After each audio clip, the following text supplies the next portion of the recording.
My guest today is Anne-Marie Graham. Anne-Marie, you're very welcome on the GYFT Show. Thanks, John. It's lovely to be here. Thank you. You're very welcome. Anne-Marie Graham is the founder of Mindset Success Strategies. Anne-Marie, tell the audience all about Anne-Marie Graham. Okay, so I started my first business in 2004. I was a very unlikely business owner. I came from a nursing background and wanted something more autonomous where I didn't have a lot of the red tape that's involved in working in the health service and even the private sector. So I set up my own health consultancy and grew that over the next 11 years. And I sold that business in 2015. And I now work as a business coach, helping entrepreneurs scale up to 6 and 7 figure businesses, using a lot of the strategies I used myself to scale to high 6 figures, which is when I then sold the business. So I didn't hit the 7 figures. So that's the plan for this business. But that's really what I do. I work with people, consultants, coaches, trainers, entrepreneurs who want to reach that level. You grew up in rural County Monaghan. What career options were available to you when you were in your Leaving Cert year, looking forward to, getting out there and making a life for yourself? Well, it's funny, since I was about 2 or 3, I always wanted to be a nurse. My mum was a teacher, but my dad's sisters and one of my mum's sisters was a huge nursing background in the family. So I always loved helping people and kind of motivating them and saying to them, no, you're going to be fine and you're going to get better. And that was always kind of a passion. So nursing, even though, I've been very successful in business, becoming a nurse remains one of the things that I'm the most proud of. But the options available, I suppose when I did my Leaving Cert, there were a lot of options in terms of healthcare, teaching. I found it much more limiting actually when I qualified as a nurse. It was kind of like, do you want to do pediatrics or do you want to do midwifery? We were very closed in Ireland to opportunities, which is why within 6 months of qualifying, I took myself to London, where there were just a lot more openings if you didn't want to be pigeonholed into either of those two disciplines, which neither of which were for me. So yeah, the nursing element of it was limited, but in terms of the education, you could go really in many directions post Leaving Cert. And I suppose again, coming from rural County Monaghan, it was a big step up to move to Dublin in the first instance to study nursing. And I can only imagine, as I experienced myself, like moving from Dublin to London, it's like going from the frying pan to the fire. How did you cope with life in London? Well, there's 2 things strike me in terms of my memory of Dublin, actually. Firstly, people didn't understand my accent. So a lot of the girls in my class would have said, we knew you were saying something really funny, but we didn't just catch all of it. So the accent, slowing down the Monaghan accent and maybe the northern twang was a big part of moving to Dublin first. And I could never understand when people said to me, how are you managing the different currency? And I was thinking, there is no different currency. So people obviously hadn't equated the northern, style accent with living in the south of Ireland. Moving to London actually wasn't as bad because we went to London quite a bit on childhood holidays. My mum had a friend in London and we used to use her house when they went to their place in Spain. So I actually knew London very well when I moved there. Now, was it a change? And do I look back and say, yeah, there were elements where I was pretty green? Absolutely. But moving to Dublin was probably from home to Dublin. And as you say, rural, we live 15 miles from Monaghan town, so we're in the country. So even moving to Dublin and having public transport, you could go where you wanted without a car. That was such a brilliant thing to have. Yeah. So yeah, quite a bit of transition. Yeah. My main experience of moving to London was getting used to the tube system because it was fascinating initially, but then when the crowds were around you, being an introvert, it can be a little bit energy draining. Yeah. What has been your biggest achievement in your life? As I say, becoming a nurse is the thing I'm the most proud of in terms of achievement, growing the business. So when I started my first business, the healthcare business, I took it on actually as a 10-year plan. So I've always been fascinated by mindset. My background in nursing clinically is neuroscience. So I've always been fascinated by why people do what they do, why they act the way they act. So I suppose a big learning for me has been looking at my own mental programming and maybe things that were limiting me when I started my first business. So, I mean, I was at the end of my third year in business and I still hadn't hit the six figures. You know, I'd gone from your kind of 50K in the first year, hitting the 75 and 80 in the second year, end of third year, working harder, doing the same thing. And I just felt I was going around in circles. So that was really when I started that was when I first of all hired a professional business coach, and actually was very lucky to hire someone who was very focused on mindset and not just business strategy. Because the business strategy is the easy part. We know what we need to do to grow a business, but it's the knowing doing gap, as I say to clients. It's, you know what to do, but there's reasons why you're not doing it. So that was kind of the challenge, finding out, and I suppose not having come from a business background, having no business experience, having no formal qualifications in business, there was a huge element of, Jesus, would I actually be able to do this? You know, yes, I had the idea and I had the vision and everything in my head, but it was a question of, is this actually something I could do? So that was overcoming that challenge. Once I actually overcame that, the mental block of wondering, could I did, Yeah. you know. I know what you're saying there because I've got a saying that knowing doesn't precede doing. And I think also what you're saying there is there's only so much any one person can do well in a business, and you got yourself a business coach. And what I've learned over the last 15 months is I'm good at accounts, I'm good at doing video production, but there's areas that I need to delegate to my coach that he or she can do much better than I can do, Mm, such as marketing, SEO, website mhm. design, for example. Yeah, And you have to be yeah, kind of cognizant of your weaknesses. Don't take it to heart. Delegate work that you can't do yourself, but you have overall absolutely. control of the strategy. Yeah, absolutely. I totally agree, John. The one mistake I see so many business owners make, particularly startups and people in their first 2 and 3 years, it's the same mistake that I made. You think, God, I can't afford to take in all this expertise. But if you actually look at the amount of time that you spend, sales generating time, revenue generating time, that you spend trying to learn these skills, that would be so much better off spent doing the things that you're good at. So, say for me, connecting with people, sales are I'm actually very good at, but things like the accounts, very, very poor. Social media, SEO, very, very poor. So I I hire people to do that for me so that I can concentrate on what I'm good at. And you've hit the nail on the head. That's the key in business to grow in your business. Yeah. And I do think that you have to have a positive mindset because there's days when you're going to have a lot of achievements. Then there's days you say to yourself, what are the bother getting out of bed? And you have to kind of push through that barrier and do something to grow your business. Mm-hmm. What would you say to a Leaving Cert student who's considering a career in nursing?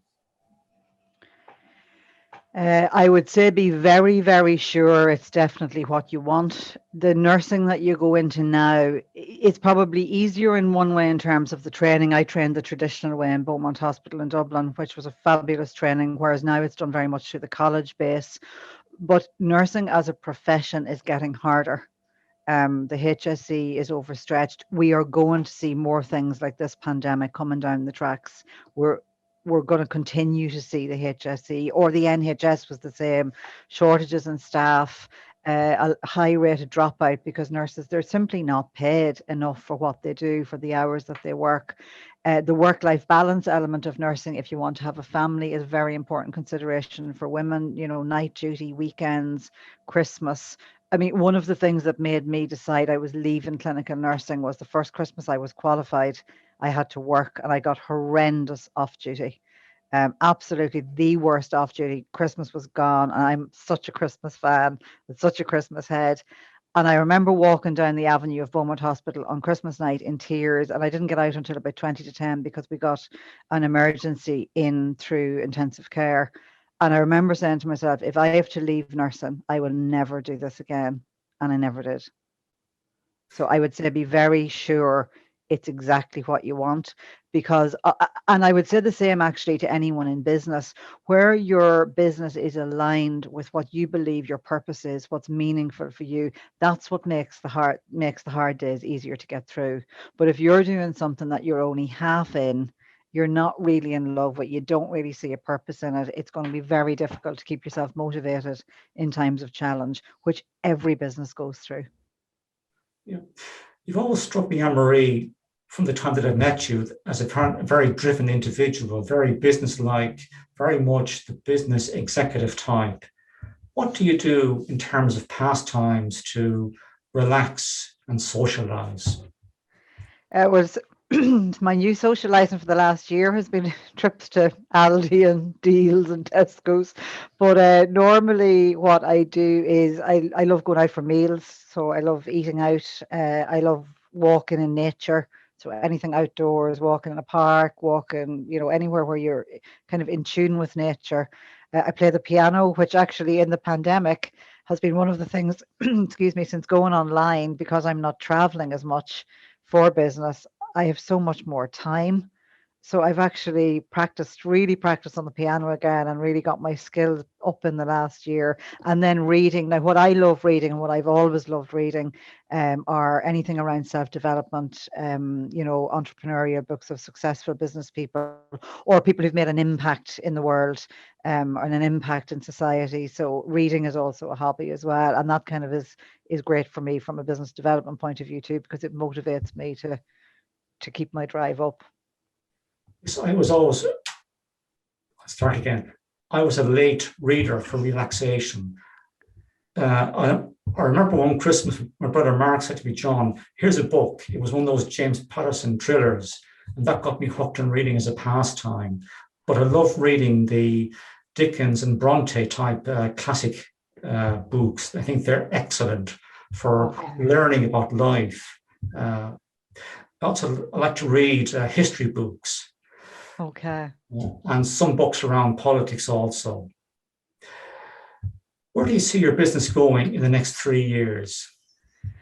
So online has really been a game changer for me, John, and it's something that I love that saying, the cave you fear to enter holds the treasure you seek. And the cave I have feared to enter for the last 5-6 years has been to bring my business online. All of the mastermind groups, or most of the mastermind groups I've been involved in over that time, have been in the US, and they just can't get their head around how I travel to a client to do all the work, or I could drive from Dublin to Cork to meet a prospect. They just can't get their head around that. So that's been a game changer. So I see myself going internationally in the next 3 years, and then to drive the business forward to hit a high 6 figures into 7 figures. So, I always think a business goal has to stretch you. There has to be stretch. There has to be growth. You have to pull from within to do something you've never done before. So that's why the aim for me with this business is to grow to a 7-figure business, not a 6-figure, because I've done that. So there's no growth in that for me. So the 7 figures is in the next 3 years is definitely on my goals list. And then to be, as I say, an international coach. And when we get back to doing speaking gigs on stage at conferences and events, to do international events, I've spoken quite a lot in Ireland and in the UK, but not really outside of that. So that's also on the goals list. What advice would you give to a person who's starting out in business for the first time? The first piece of advice I would say is pay yourself first. I trained under Brian Tracy a number of years ago, and that was something that he said he saw so many business owners make the mistake of. It's something I made the mistake of. So if you're not paying yourself and you're taking in money that's just going out and you're putting everything back into the business, you will get disillusioned. You will get burned out. You will get into a mentality of, I've just simply replaced my corporate income. So in the business, pay yourself first. Be really focused on what you want and read your goal every single day. And one of the things I do and I get my clients to do is a top 3 or a top 5, 3 things I am going to do today, or 5 things I am going to do today to move my business forward towards my goal. So for me, I have my journal done today. So I have my 5 things that I'm going to do to move myself towards a 7-figure business. And that's me holding myself accountable. The other thing I would say is get a coach early. I did more with my coach in my 4th year in business than I had done in the previous 3. And people, kind of, particularly at startup, you're in a scarcity mentality. You're thinking, oh, I don't know if I have the money, or I don't know if I can invest. It will if you get the right coach, it will be exponential in terms of your bottom line and the money that you will make, and the money you will make with ease, as opposed to getting to where I was at the end of the third year in business, burnt out, disillusioned, thinking, is this it? Is this being an entrepreneur? This is crap. Yeah. Now, I'm going to go back to your music taste and playing the piano. Is that something you learned as in childhood or as an adolescent? Yes, as an adolescent. So I would have started maybe playing when I was about 11, 12, and I did up to grade 6. Grade 6 kind of coincided with the year I was going into Leaving Cert, and I would have always been a student who had to work very hard for a very mediocre result. I was never an A's and B's student. To be kind of the high C or even a low B, I had to put in a lot of hard work, and that was really what made me give up the lessons and not go on to grade 8. So the kind of things I like playing, I love Phil Coulter stuff, anything by Phil Coulter. I have every book he's ever produced, and ballads. I like that kind of music as opposed to, the classical, the Mozart. I love listening to that, but it's not my style of play. And again, I'd find it very difficult even to read the music of that. But yeah, I play the piano very relaxing. So I've been doing it since 11 or 12. Very good. Class, yeah. I can't play any musical instrument. That's not nothing myself. That's just a statement of fact. But anyway, and I've got a rather eclectic taste in music. I like rock music and heavy metal. Okay. You've come from a nursing background. How do you think the COVID-19 pandemic has been handled by the HSE and the government? And what's the biggest lesson people can learn from this whole pandemic, in your opinion? How has it been handled? I mean, have there been aspects of it handled very badly? Yes, there have been. I don't think anyone can dress that up or down. But was there a huge element of the unknown? Yes, there was. The HSE, in my opinion, is just a really ineffectively run business. It's a business that is just hemorrhaging people wages, time that would be better spent having invested more in clinical. The amount they invest in agency nursing as opposed to even investing in the nurses that they have from a career progression point of view, or taking in permanent nurses. So from that perspective, the HSE really needs a huge overhaul. I would love, as a business coach, to get in there, and I would totally wipe out half of the crap that goes on in it. That is the reason that it is the way it is. In terms of, I think, the frontline staff, they have just shown, doctors, nurses, porters, physios, canteen staff, cleaners, they have just shown a resilience like we've never ever seen. I've certainly never seen in my lifetime, and I'm saying that as a nurse. So I think the frontline staff have handled it so well, but I think there's a lot the government could have looked at that they didn't look at. Again, it's like any ineffective business. The focus of the business owner is usually on the wrong stuff. The focus in the HSE has been on the wrong stuff. Money has been spent on the wrong stuff. Money has been hemorrhaged because it's been spent on the wrong stuff. And that's why it's as ineffective as it is.